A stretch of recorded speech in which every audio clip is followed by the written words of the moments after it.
Or should I do it like that? Okay, looks like we're gonna have to do it like this. Okay, we're starting early today, y'all. Starting early. Okay.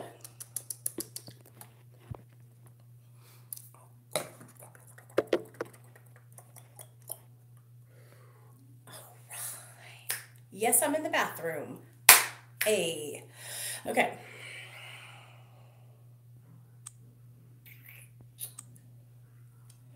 Alright, you guys. Welcome back to my channel, Real Talk Recovery. Today, where we talk about recovery from addiction and a whole bunch of other stuff. Hey, Jamie.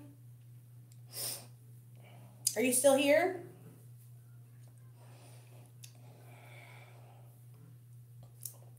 Hey, guys.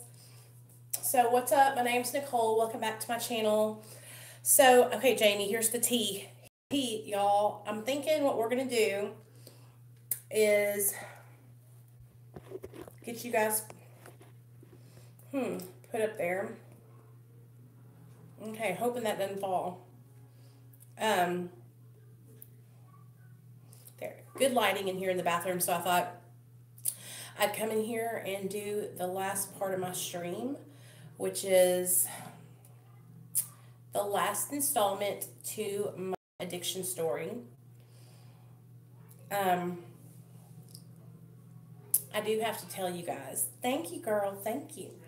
I have to tell you all that I just got done eating Cajun shrimp with corn and potatoes. Like, one of those bowls, you know, with the potatoes and the corn and the shrimp and the Cajun seasoning. Damn, it was good. So, I'm going to wait for a minute or two, or probably about 5 minutes, and then we'll start the story. Hey, Carrie, what's up, girl? I have been on, hey, Christy, what's up? I've been on YouTube all day, y'all, just chilling, doing housework. I did the laundry, I folded the laundry, I vacuumed, I cleaned the dishes, I Windexed the windows and everything, and Windexed the mirrors. So, I'm feeling kind of accomplished today. I really need to... Y'all already know what I'm going to do. Oh, yeah. There we go. There we go. Those are little stickers on the, just so y'all don't think they're like shit stains or something. So tonight's, are you pooping? Girl, does it sound like I'm pooping? No, I'm not pooping. I'm just sitting here on the toilet. Tonight's video is going to be a lot more emotional than the last couple of videos, even though I'm emotional anyway. But, you know, I'm just going to share with you guys what it was like for me going through DHS and having my son taken away, and just what it was like to go through that, because I think there's a lot of women who can relate or have been there. And, you know, I want you guys to know that if I can get my son back and change my life, then you can too. You know, anybody can. It's just that willingness to change. I pray everyone gets to that point where they're ready to change and they are willing to do whatever it takes. You know, it took me, I feel like it took me a while to get to that point. You know what? Let's go downstairs. I feel like I can't talk in here because I don't want to be too loud because the boys are right. So here, I'll show you where the bedroom's at right here. So that's where they're at watching TV. And so let me go in here. It's not too bad in here. I know it's a little dark, but we'll deal with it, huh? We make it work. We make it work. Okay, let me shut the Nintendo off.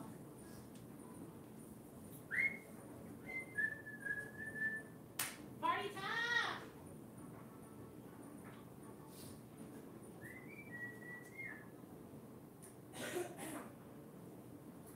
Party time at the food drain house. Yeah, yeah.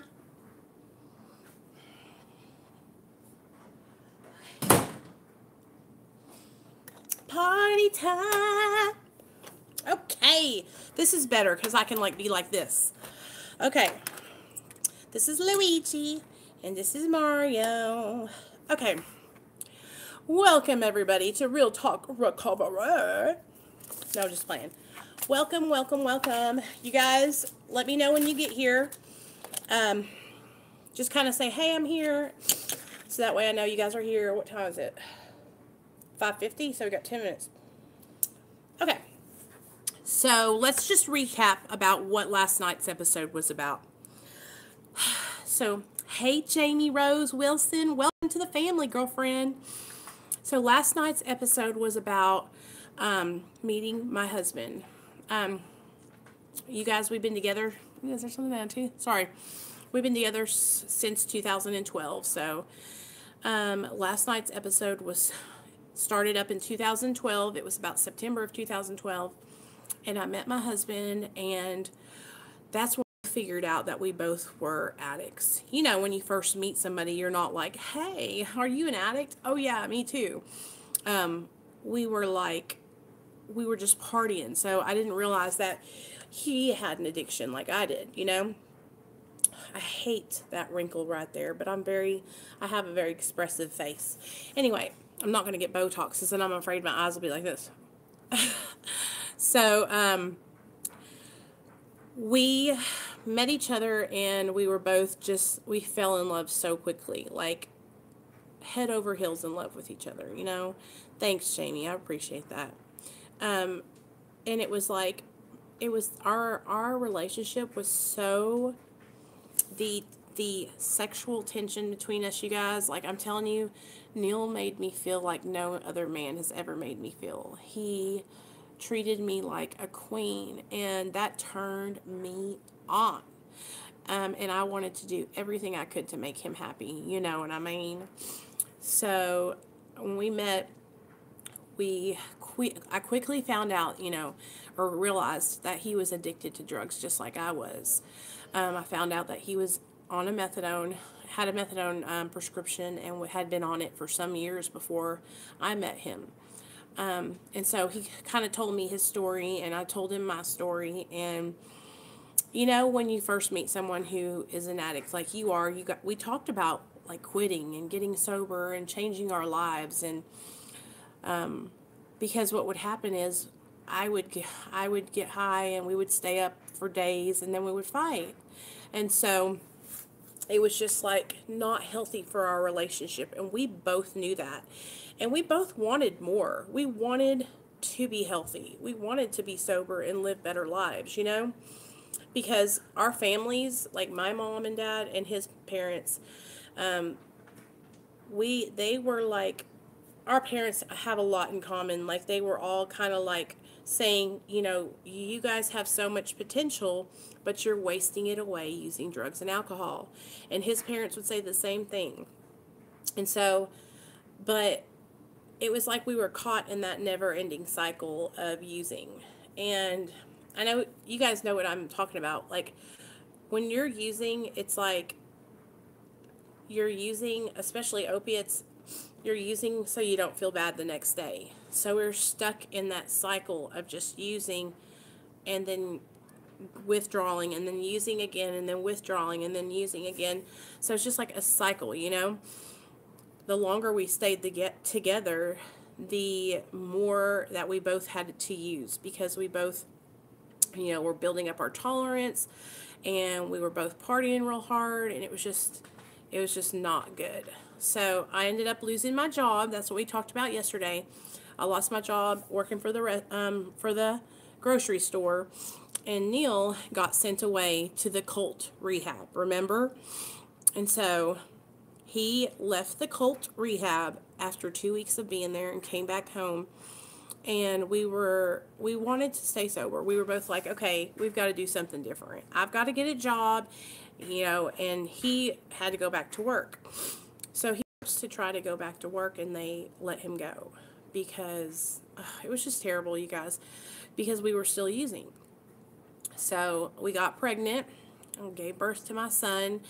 And so here, I'm just going to start out right now. We're starting episode 4, and I'm going to tell you 13, the latter part of 2013. and I gave birth to him July 4th of 2014. I went into labor July 3rd morning at 5 o'clock in the morning. Neil was actually working at a place called Kimberly Clark, where they would like make toilet paper, and it was just like a factory. And so he was working overnights. So I called him and I was like, I think I'm going to have this baby. And we had been up for 2 nights straight already because we had been tweaking. So I called him and I was like, I'm going into labor. I can tell, like, my back was locking up, and it felt like like I said yesterday, it felt like an alien was coming out of my back. The labor was so intense in my back, you guys, I can't even explain it to you. It was like a pressure pushing through the bottom of my vagina. Like, it felt like something was just pushing, and then the pressure on my back, it was like something was just pushing, trying to get out my backside. I can't even explain to you the level of pressure that it was. It was just so painful. So Neil came home and we went to the hospital, and I was at the hospital at 8 o'clock that morning, and the doctor was like, you're only dilated till like 2. So if you want to, you can go home and come back when you dilate more, or come back in a couple hours. So I came home, and I mean, oh gosh, it hurt so bad. And I was in labor till 8 p.m. And then my mom was like, we should take you back up there. So she took me back up to the hospital. And by the time I got there, you guys, I was 8.5 centimeters dilated. I was tripping. I was running as fast as I could down that hallway because it literally felt like Nathaniel was going to fall out. He dropped so low. My belly was in between my legs. My belly was so low, you guys. Like, it was just like, oh. So, I was so afraid, you guys, because I had been up all night, and I was exhausted. I was exhausted from being in labor, and I was in pain. So when we got there, the doctor gave me an epidural, and they started put an IV in me, got me ready for the birth. And I pushed and pushed and pushed, and they came out. And like I said yesterday, he was perfect. He was absolutely perfect.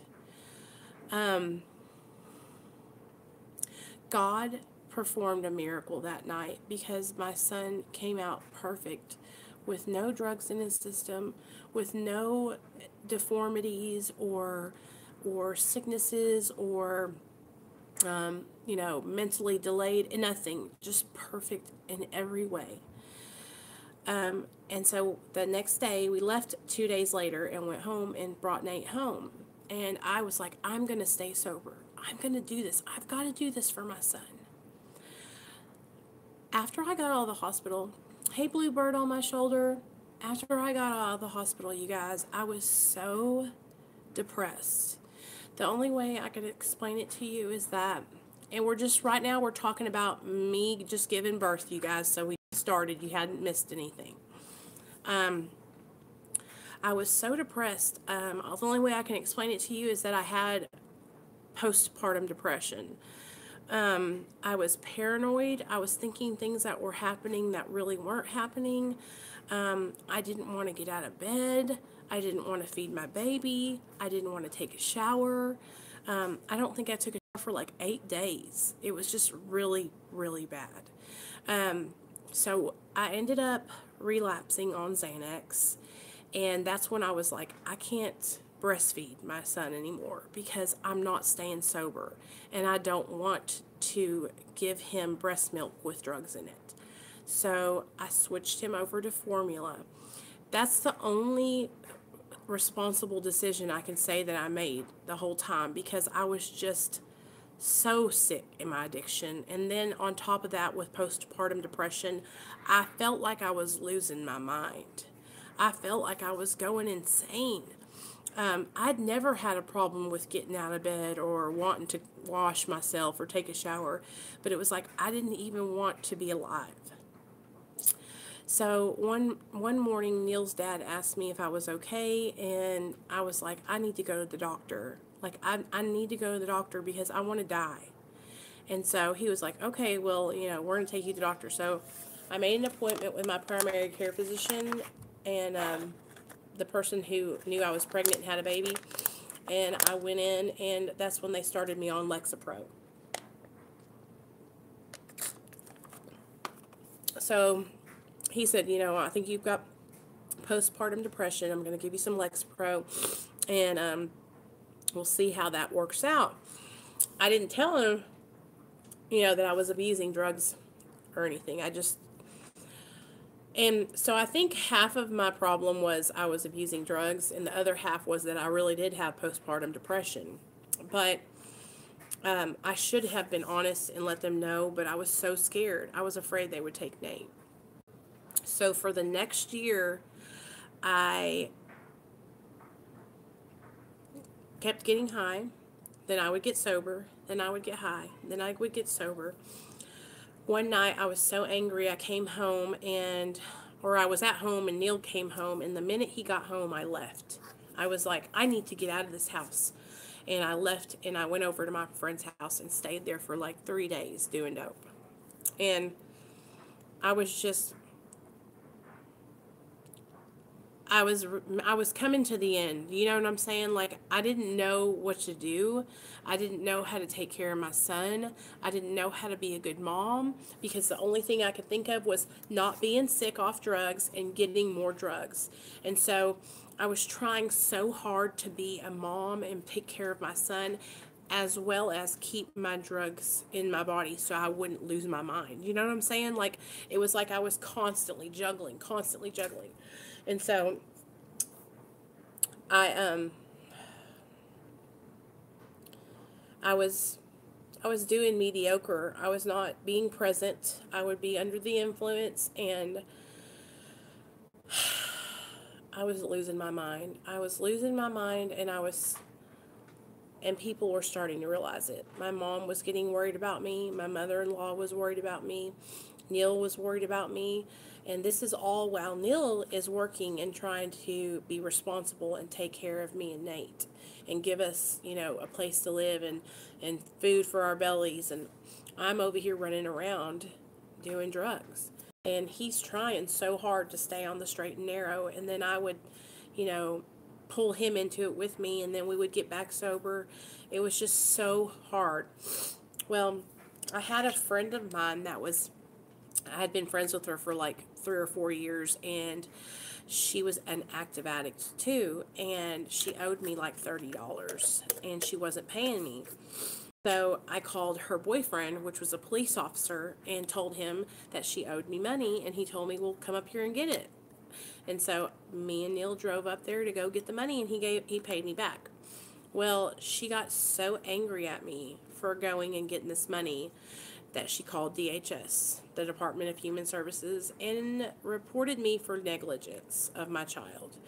And that's when everything hit all shit and hell broke loose. They had been coming by my house for days, and I guess I didn't know it, and they left a note. So I walked out on my front porch one day, and I found the note, and I said, I remember when I pulled the note off the door and I read what it said, and my heart dropped into my stomach. I knew right then that this was not going to work out. Like, I knew right then when I saw that letter, my son was going to get taken away from me. Like, I knew it. I was praying it wouldn't happen, but I knew it. So I called up and I said, hi, this is Nicole. I just got this letter on my door. And that was when the lady told me, you need to come in and bring your child, and I need you to give your analysis because someone has reported you for neglect and using drugs.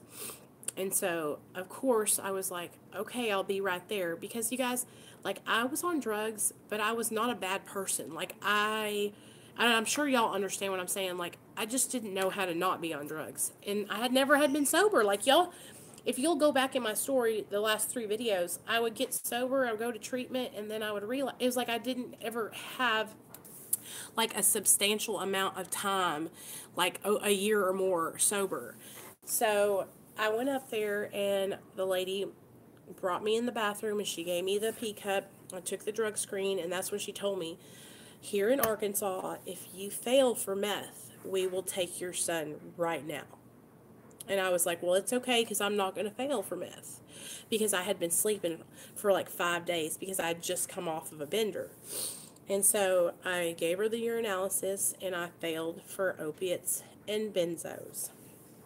And that's when she told me, it's okay, we're just going to have to come out to your house and we're going to give your significant other a drug screen. We're going to make sure that your house is a safe place for your child, which is this house I live in now. And we'll put an order of protection in, and your son will be able to stay with you, but you're going to have to show us that you're not going to do, you're going to live differently. You're going to prove to us that you are going to stay sober and be a fit mother. And I was like, I can do that. I can do that. I can do, this is it. I'm going to change. I can do this. So they came over, and Neil also failed for the same thing. And that's when they were like, we'll be back. We're going to have to put this order of protection in. So they came back the next day, and that's when they told us, we're sorry, but we have to take your kid.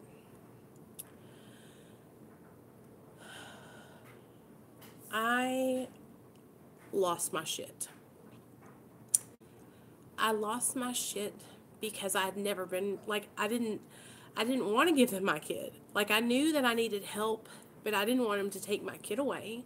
I didn't want them to take my son away from me. I also wasn't being a good parent. I wasn't taking care of my son. I can say that, I was not being present. I was not a good mom. I was a bad mom. I was very, very negligent. I didn't pay attention. I was on drugs. I was passing out all the time, overexerted. I was needing sleep.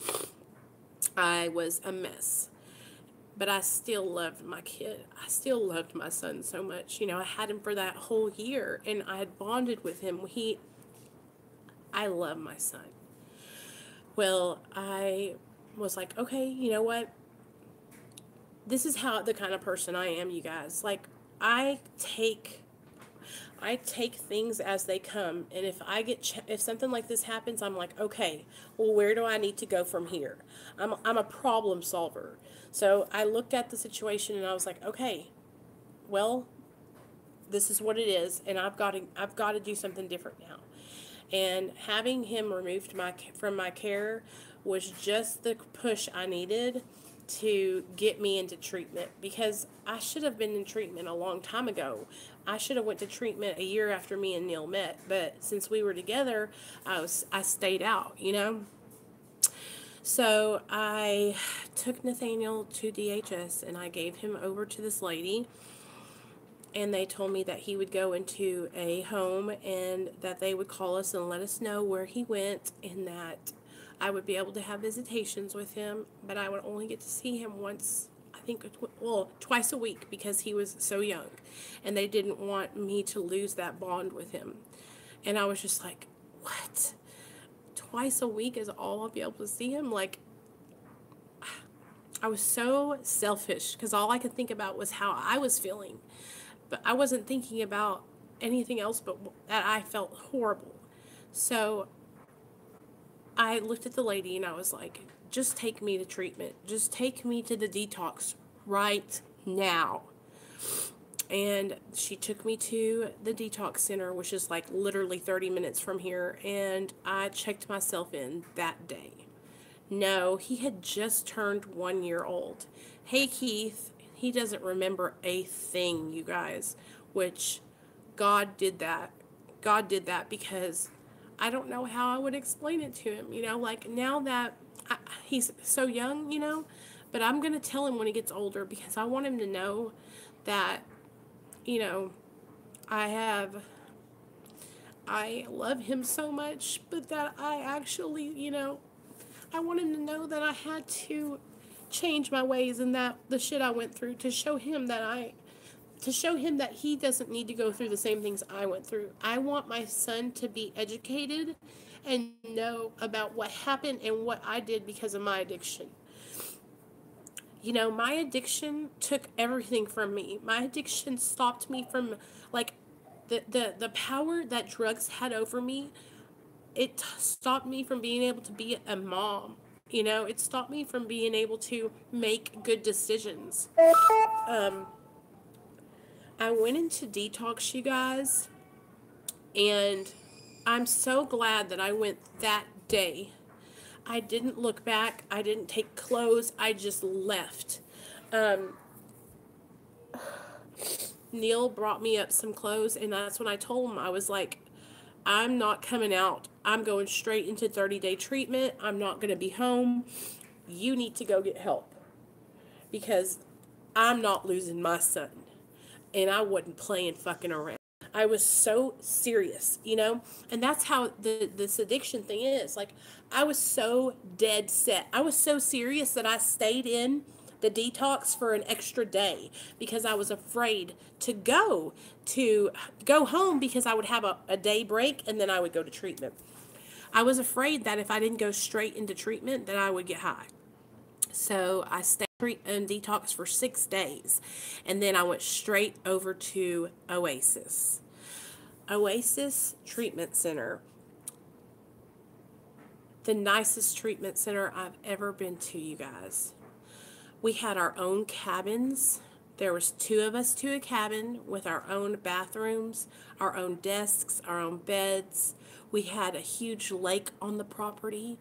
We had a waterfall. We had places we could go hiking. We had places we could go fishing and play volleyball. We had our own chefs that would prepare us like steak and shrimp and crab. I mean, like the best food I've ever eaten in my life. I don't know what had happened, but the year before my son was born, I went and I applied for Obamacare insurance, and I got approved for it. And then I had my son, so I had that Medicaid. Well, when I went into treatment, I still had that backup Obamacare, and it paid $30,000 for me to go to that treatment center. I've never went to a treatment center that nice. I had always gone to like state funded centers and like places where it was just like kind of run down and not that great. But I'll tell you guys this, the stuff that they taught in this treatment center was the same stuff they taught in all the other treatment centers. So it doesn't matter if you go to a rich, nice, real nice treatment center or a shitty one. The curriculum is all the same. It was based on the 12 steps, which is abstinence, and it was also out of this book they taught you about relapse prevention. I'm kind of jumping ahead. Okay. So let me slow down. So I got to the treatment center, and I was so serious, you guys. At the beginning, I was so serious about staying sober there.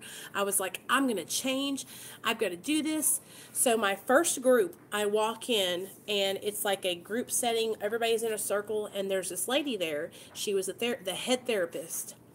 And I walk in, and she's like, hey, what's your name? And I'm like, Nicole, and I start bawling about losing my son in front of everybody. And you guys will never guess what they did to me. She said, you need to sit down. You're a bad mom. And I was like, what? I was crying. And she was like, no, you were being a bad mother. That's why your son got taken away from you. And I was just like, that was my first group at the rehab. I was so angry at that lady. I didn't want to go back to any of her groups. But you know what? She's probably, Miss Rita was her name. She taught me the most of anybody in there because she called me out on my shit. I was selfish, and all I cared about was how I felt because my son got taken away. Was I thinking about anything else? All I was thinking about was how sad I was. Well, meanwhile, my 1-year-old son is being put in some stranger's care. So I really had to take a look at myself. I really had to realize how selfish I was and how all the decisions I were making were based on just what I wanted. And I had to start putting him first and putting his well-being first. And that's what she taught me. She taught me that it didn't matter what I wanted. It didn't matter about how I felt. I brought a child into the world, and that's all that mattered, is that I had to put that child first, because he depends on me for everything. And I wasn't doing that for the longest time. I was only putting myself first, and all I cared about was how I felt. Well, I didn't want to go back to her group after she told me off about myself. But you know what? I'm so glad I did. Later on, the first 2 weeks that I was there, I was having to leave the treatment center because I was having to go to court dates. I was having to go visit and see my son. And so the first 2 weeks were not good. It was too much for me leaving the treatment center. I was taking Xanax and I was trying to take Xanax and self-medicating, and I was failing my drug screens because I was sneaking Xanax.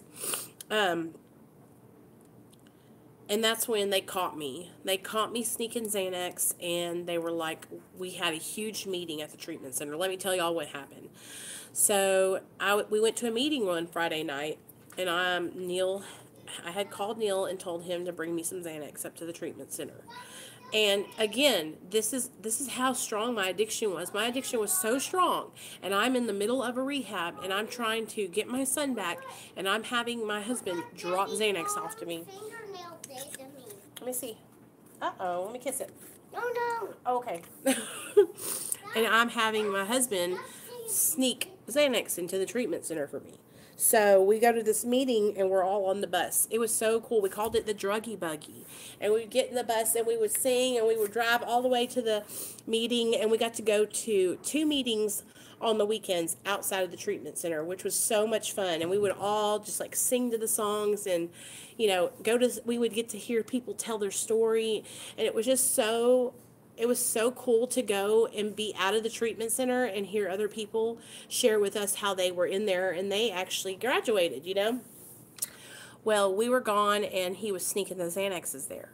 Well, we leave the meeting, and we pull up, and lo and behold, guess who is backing out? Neil. So everybody saw him there dropping the Xanax to me. Everybody told.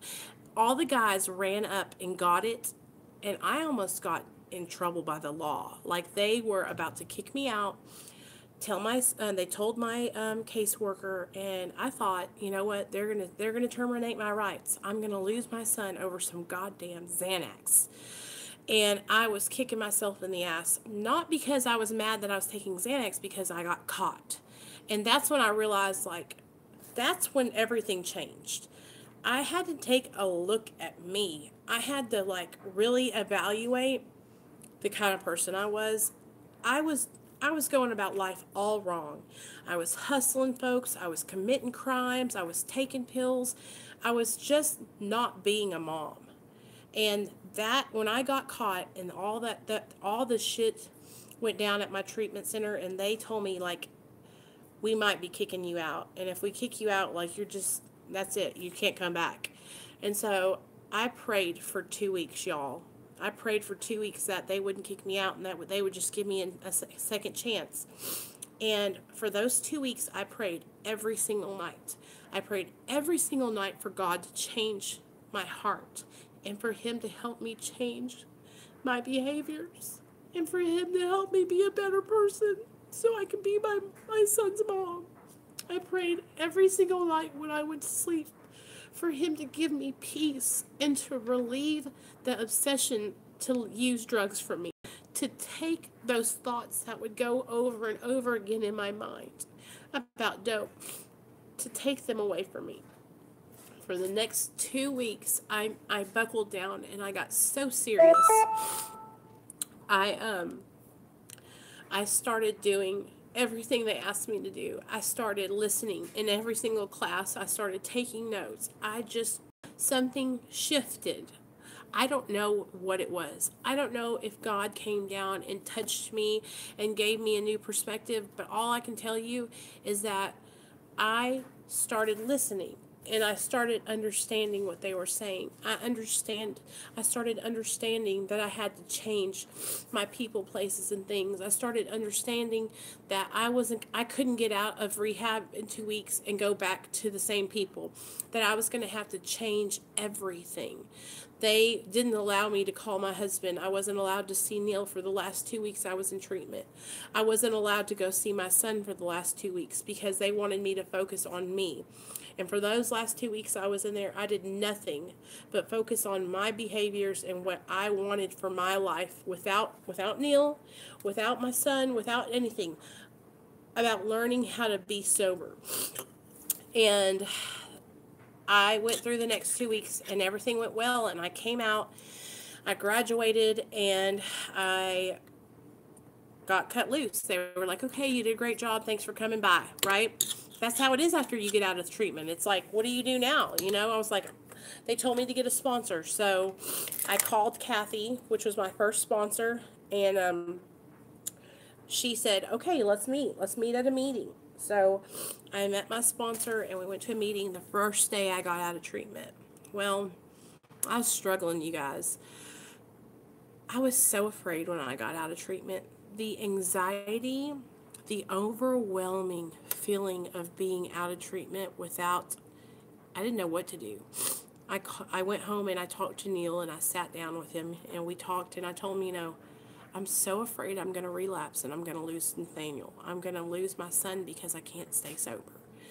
And that's when Neil and I had a really long talk, and that's when he told me that he had went and got put on Suboxone. I was so upset with him, you guys, because I didn't understand, because I had never been on Suboxone. I had never taken it before. I didn't know, is there something in my eye? I didn't know what it was like, okay? I thought that it was going to mess me up, like when I had taken other stuff like that. When I had taken methadone, it really affected me negatively. And I didn't do well on it. But that's when he said, let's at least take you to the doctor, and we're going to go talk to them, and you can sit down and you can hear all about it. And so I was like, okay. So he took me up to the doctor's office, and I sat and I talked with him, and that's when my doctor explained it to me like this. He said, what does the past show you that you've always done? What do your behaviors show you that you've always done up until this point? Hey, Michelle. And I was like, well, I'm a chronic relapser. You know, that's what I do. I relapse. And he was like, okay, what else does your behavior show you that you do? Well, it shows me that I don't know how to cope. I don't know how to do life without some kind of substance. And he was like, okay, well, he was like, this is why this medication was made, to help people just like you who struggle going back and forth, back and forth, back and forth. And what it does is it gives you a chance to relieve your mind from the thought and the craving of opiates, so that way you can work on your recovery. And when he said that, I was like, you know what? I'll try it out. Well, the next day I came back and they gave me my first dose of Suboxone. And the way that the clinic worked that I was going to was they would give you the Suboxone strip at the clinic. You would put it under your tongue and they would watch you take it. And then you would go to a group meeting with all the other people that were in there and the doctor. And the group meetings were 2 hours long. You would have the first half of the group meeting would be with the doctor, where you would talk about your dose, how the side effects you were having, how it was making you feel, if you were happy where you were at, if you felt like you needed more, that kind of thing. And then the second half of the group was with the counselor, where we would do like some kind of recovery activity, like just it was awesome. And then I would come in once a week to meet with my counselor. And so I did that for the first year. And then I got bumped up to the second phase, where I would go in and I would go to the groups once a month and see my counselor once a month. And I did really well, you guys. I didn't relapse and I was staying sober. I wasn't having cravings for opiates, and I wasn't The only thing I was struggling with was the thought to use Xanax, the thought to use methamphetamine, because I'm a poly substance abuser, and I wasn't just on opiates, I was abusing all those drugs.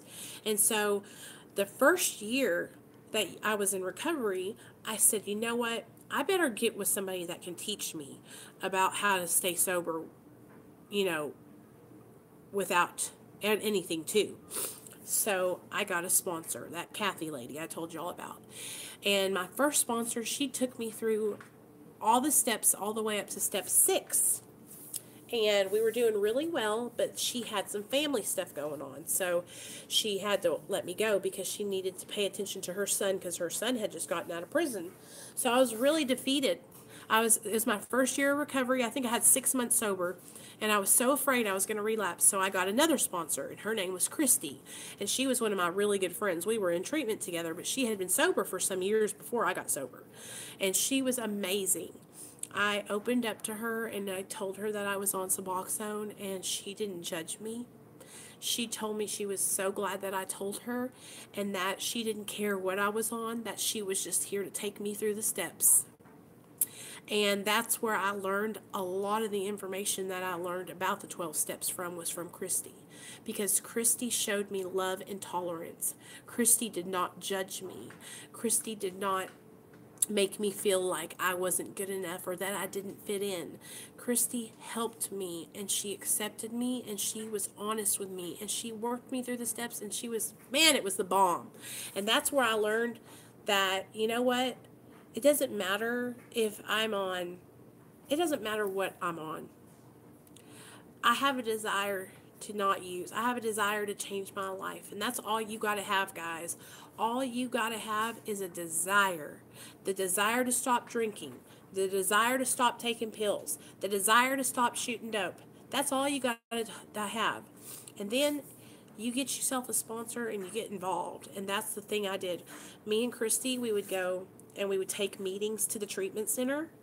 I would tell my story at the place that I graduated from. I told my story at the detox place that I graduated from. I mean, we was just going everywhere. I went to the state hospital and shared my story. After I had a year sober, I went all over Hot Springs telling my story, all over Little Rock telling my story and sharing every part of it. I started sharing with people that I was on medically assisted treatment. And at first I got some really people that were really not fucking cool to me, that were shitty as hell. But I'm telling you what, I didn't let it discourage me. And I stayed working my steps. I stayed with my sponsor, and I stayed sharing my truth. And that's what I've been doing ever since. After I had been working with Christy for about 6 to 7 months, guess who came home? Nate. It was hard as fuck working with DHS, but I did everything they told me to and more. I went to every single parenting class +5. I did every single 12-step +5. I did everything they told me to do. I passed every single drug screen. Neil passed every single drug screen. We showed up to every single court date.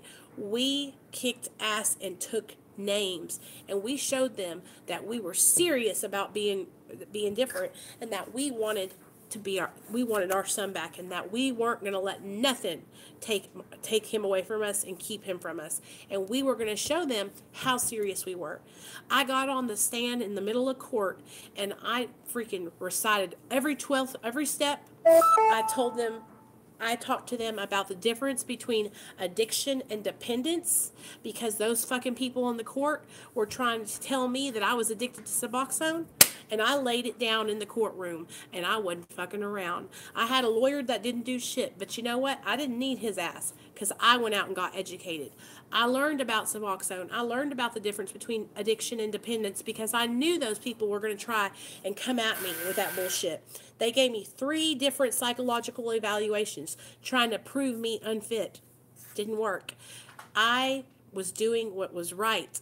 I was doing everything I was told, you guys. And that was the first time that I was not stealing, and that I was not doing crimes, and that I was not out hustling drugs. I was doing everything I had to do. And the motivation to doing that was my son and getting my son back. I was not going to let them take my son away and and keep him from me. I was not a bad person. I had made bad choices. I went down a road that was not good, but that didn't mean that I was going to be like that forever. And that's the way the state of Arkansas kind of tried to portray me to the courts, was that I was this girl who had been to multiple treatment centers, and what was different this time? How was I even going to change? And it was bullshit, I had never changed before because I didn't have the proper tools. But I got on this medication that gave me the opportunity to build my recovery and to have the tools. And I worked my ass off, you guys, and I got my son back in 7 months. He came back home, and we haven't looked back since. They closed our case, and I have not. I'll tell you this much: going through that scarred me for life. I am very protective over my kid. I don't let anybody screw around. I don't let him go over to anybody's house. Like, I am with him all the time. I don't let him, just be around anybody. He is my angel, and I will freaking go down protecting him. I made a mistake when I was on drugs, and I will never, ever do that again. I have absolutely no desire to go back to that life. I have no desire to go out and shoot drugs. I don't want to get high today. I don't want to change the way I feel today, because you know what? Today I'm doing the right thing. I don't have to block out the way I feel, because today I'm making good choices. Today I'm living the life, and I love my life today. I love my husband. I love my son. I'm proud of the choices that I'm making. I'm proud of the progress that I'm making. Like, I think for so long I was just like, I wasn't proud of myself. I wasn't sure of myself. And so I would do these drugs, and then those would make me feel even worse. And then I would do more drugs because those would make me feel worse. And then I would just feel worse and worse and worse and worse, and pile those feelings up and over each other all over and over and over again, until it was just this huge mountain of shitty feelings. And then I'm left with me, and I didn't know how to be with me. I didn't know how to be confident or healthy or happy. But you know what, you guys? I have worked so hard to learn about myself and to look inside of myself and really get down to the causes and conditions of why I was using drugs and alcohol. I never felt like I was a part of. I never felt like I fit in. I never felt like I was good enough. And I used drugs and alcohol to change that feeling. And I don't have to do that today. Like, today, I'm proud of myself. I'm proud of my channel. I'm proud position is. Like, I want everyone to know that they're welcome to come here, and that I will help them no matter what. Like, I was a person who was constantly doing things to get drugs, and constantly stealing, and constantly conning. And it's like I went from one extreme to the next. Like, now I'm constantly doing good, and I'm constantly trying to help others, and I'm constantly trying to send a message of hope and bring other people up and help them. I went from one extreme to the next, and I love helping other people, and that's what I like to do. That's my purpose today. That's my new addiction, is doing YouTube videos and helping other people, talking about my past and being and sharing that with other people, so that way they can see that if they've been down that road, they don't have to go down that road anymore. Nathaniel saved my life. My son saved my life. If I hadn't had him, I don't even think I'd be here. Having him was the best thing that ever happened to me. He saved my life. He gave me purpose. He opened my life up to a whole new love that I've never, ever experienced in my life. He drives me insane, but I love him more than anything in the whole wide world, and I would die for him. I love my son. I love him so much, and he is everything to me. I He is everything to me. And I tell him that too, y'all. I tell him that he is my angel baby and that he saved my life. He doesn't understand, but he did. You know, Amanda, he helped me to have the strength because I didn't love myself. Do y'all understand what I'm saying? I didn't love myself enough to save myself. But the love for my son was enough for me to get my act together. Do you know what I'm saying? Like, because I didn't care about myself. I had already done all these horrible things. I had already, you know, done things I wasn't proud of and hurt others. And my son gave me that love for my son, pushed me through, you guys. I'm telling you, it was like, it was better than any shot of dope ever. That, my son's love was what helped me so much. And you know what, Amanda, if you're struggling, girl, and you think about that, okay, our kids love us no matter what. And all we got to do is try and have a relationship with them. If you weren't able to get them back, that's okay. There's always hope for you to be able to have a relationship with them and talk with them. Um, I didn't know what it was like to have children. You know, I was 31 when I had my son, and I'm 30. No, I was 32 when I had my son, and I'm 36 now. And so it's been 4 years. And so for the longest time, I didn't think I would ever have children. I didn't want children because children would mess up my high. Children would mess up the party in my life. And well, let me tell you that was the truth. But I'm so glad that he came along because he changed everything for me, you guys. He helped me to have strength to want to change. And you know, because I didn't want to change for a long time because I was complacent and happy in my, I don't know if it was I was happy in my addiction, but I was just so stuck in that rut, in that habit of active use, that I didn't know how to do anything differently. I didn't know. It was hard.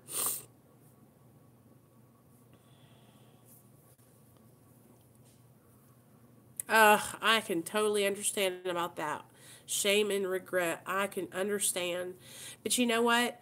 This is what I'm learning because I used to let shame really, really, really affect me. Like I used to keep it from telling this part of my story. I wouldn't tell people about my son getting taken away because I was so ashamed. But now I don't let that shame do that to me because that's keeping me sick. That's keeping me from really letting go of all that, you know? And you guys, sharing this with you helps me so much. It helps me to, each time I share my story, I learn and I see something different in my life that I did that like, okay, this time around telling my story, I realized that I was an addict before I ever picked up drugs. And I didn't realize that until this time around. I was actively I was an active addict with food. I was an active addict with money, with spending it and buying stuff. I was an active addict with attention from men. I was an active addict with sex. And these are things, you know, some of these things I started doing before I ever picked up drugs and alcohol. So my addiction has always been inside of me. It's just shown itself in different forms. You know, it's manifested itself in different forms in my life. And like today I can realize that, and I'm seeing how addiction takes many different forms, not just addiction to drugs and alcohol. um I was talking to my friend today, and she's like really been struggling because she's really ashamed of what her family thinks when she shares her story. And you know, I'm going to tell you guys, this is what I said, you know what, when you're sharing your story, it's not for your family. It's for you to help set you free, and it's for the people who need to hear it. You know, we can't worry about hurting. Like Okay, let me tell you. There's a saying, it's the 10th, what step is it? 8th or 9th step. And what it talks about is when you make an amends, you make amends to those people wherever possible, except when to do so would injure them or others. So, for instance, like if you needed to make an amends to your husband because you cheated on him, then that could hurt him and the other person. So you don't have to, you could make an amends to him for something different in a different way, but that would harm him and harm the other person, because your husband might go kill him. So like when we are sharing our stories, or when we're making amends to people, we do it in a way that we don't hurt or harm anyone else, you know? And like my mom, you guys, she watches my channel. She was over here last night watching the video while I was live telling my story. And nothing about my story changes because my mom's on my channel. Because my story's not for my mom. You know, it's for me and for you guys to help the person who's still struggling. And my mom realizes that, you know what I mean? And she supports me a lot. Hey, Melvin. Well, you know what? Here's the thing. Fear, it's okay to have a fear of relapsing. It's okay to have fear of withdrawal. It's okay to have fear of like not knowing what to do next. But you got to use that fear in a healthy way. Use it to fuel that fire inside you to succeed and to stay sober. You know what I'm saying?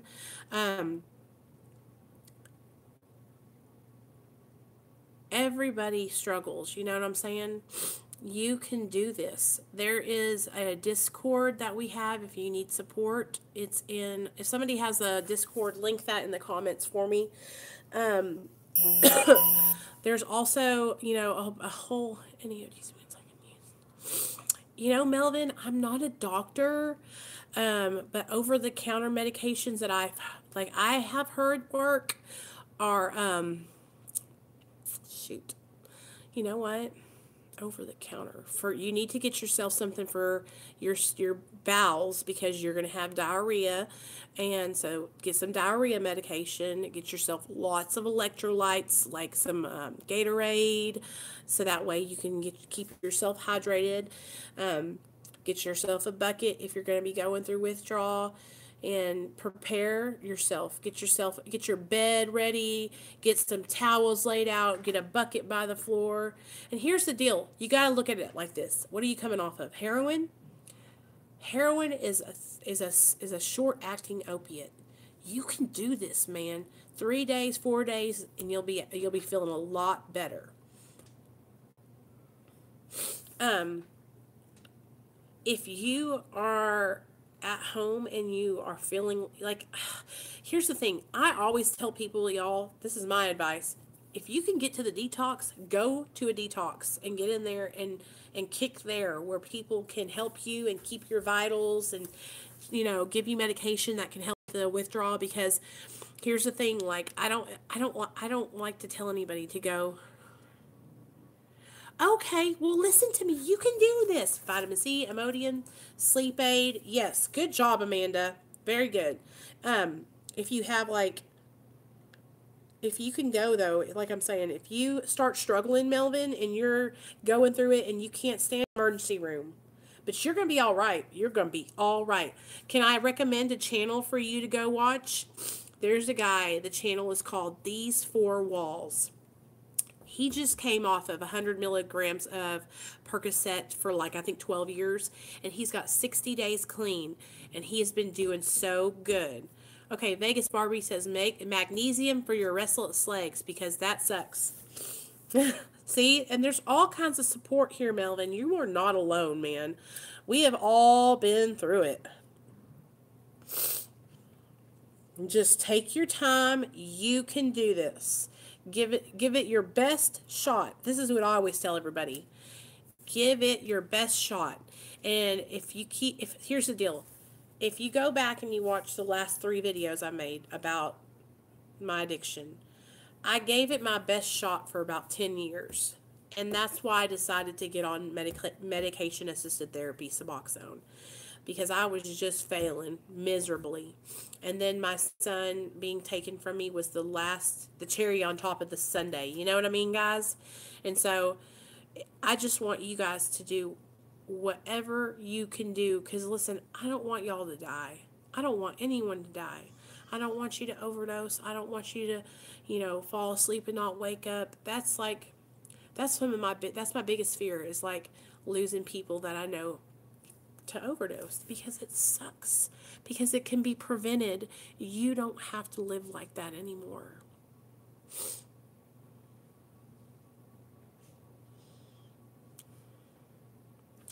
That's how it is, though.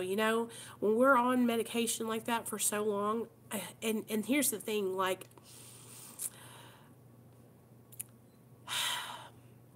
we kind of put all of our feelings into that med or that substance, because that's what brings us up. That's what gives us our energy. That's what makes us want to go do stuff, right? And so it's like parting with a loved one. It's like losing your best friend. Like, I have to get rid of this now because it's not serving me well. That's one thing that my sponsor would always say to me. She'd go, "How's that serving you? How's that serving you?" And if I had to look at it and say, "Well, that's not serving me well anymore. It's taking me down through there. I don't want to be on this. I don't want to do this anymore." And that's how I had to start looking at stuff like that. But you know what? It'll make you stronger. Everything I've went through because of my addiction, all the shit I got into, all the trouble I got into, just all that stuff, everything I did made me who I am today, and I would not have it any other way, you guys. I would not have it any other way. I've finally learned that, like, life is worth living, life is worth living. Life is good today. I love my family, and I love my son, and I love helping other people. I love being here with you guys. I love sharing my knowledge about addiction and recovery and AA. I love the 12-step fellowship, you guys. If that's not your thing and you hadn't tried it, though, try it. The support I got from a 12-step fellowship was the best thing I have ever done, and the people there welcomed me with open arms, and I've got some of the bestest friends there. What I'm hoping to do is, I'm hoping as my channel grows that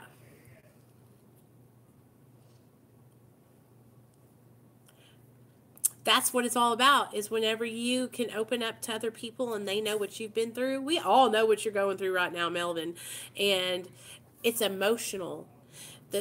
When you're going through withdrawal, it's like the depression and the emotions are so overwhelming, you know what I mean?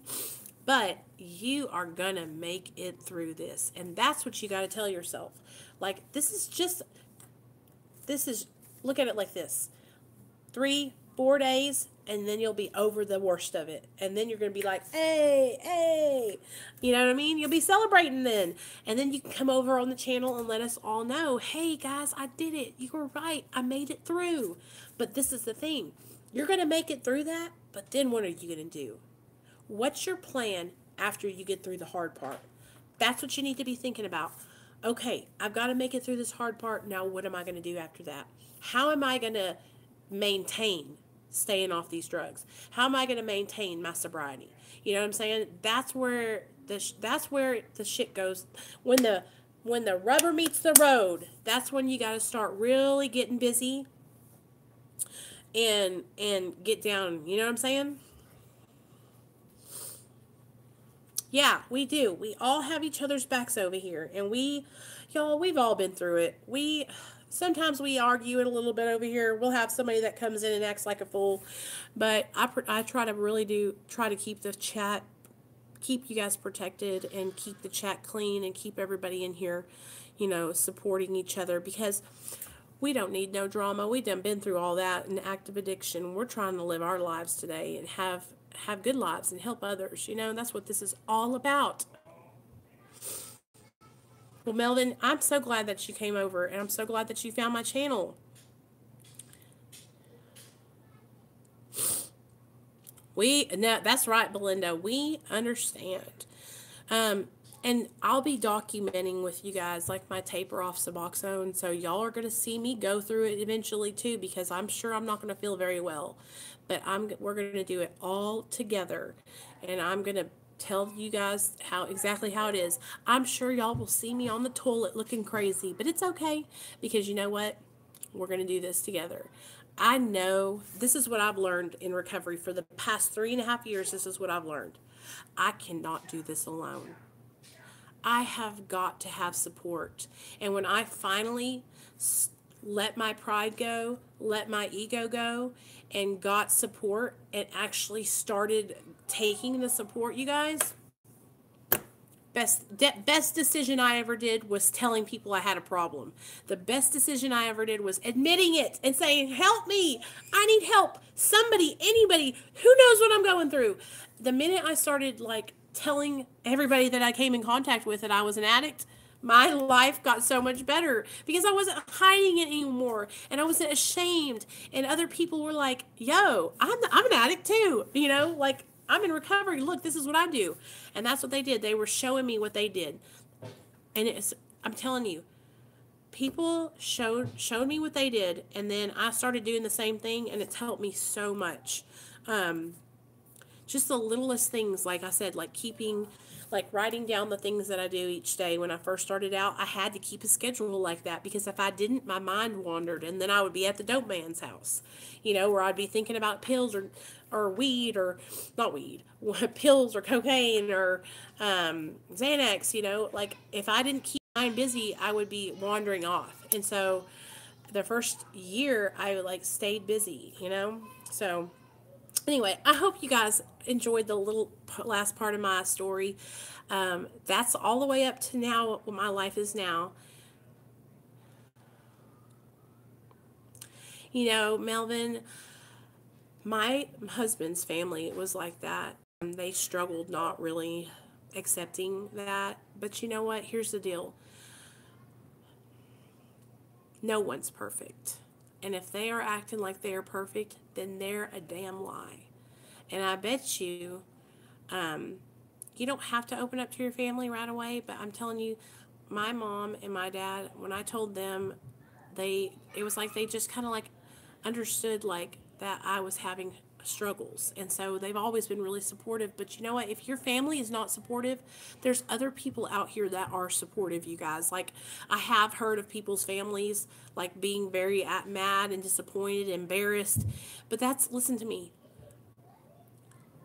Why would you kick someone when they're down? When somebody's struggling with a disease of addiction, it's not your fault, okay? It's not your fault. It's just what it is. And now you got to learn how to fight your addiction and how to win. So now you guys are all the way caught up to what the situation is present day. I have my son, I have my husband. We're living our lives right. Working hard on, you know, keeping our lives on the straight and narrow. Building my YouTube channel so I can help other people who are in the same position. And what I mean by help other people, what I mean by that is like share my experience and relate to others and build a community of other addicts and alcoholics helping each other. That's what my channel is all about, is community, helping others, relating to each other. So I hope you guys will stick around.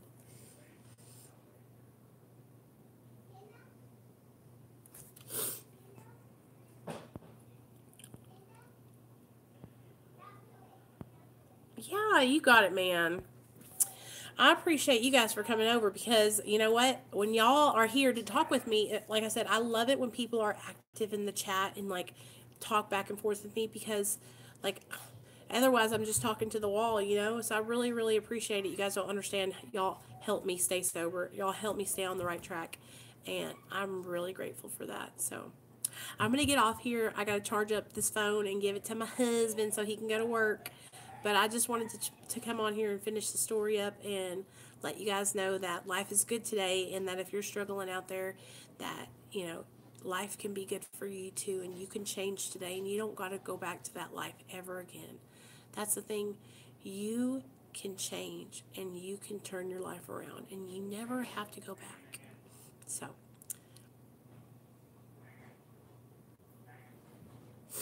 Melvin, I go live every single day at 6 p.m. Central Standard Time. And tomorrow, Sunday, I'll be on tomorrow morning at 9 a.m. Central Standard for morning meditation. So I'm always on here.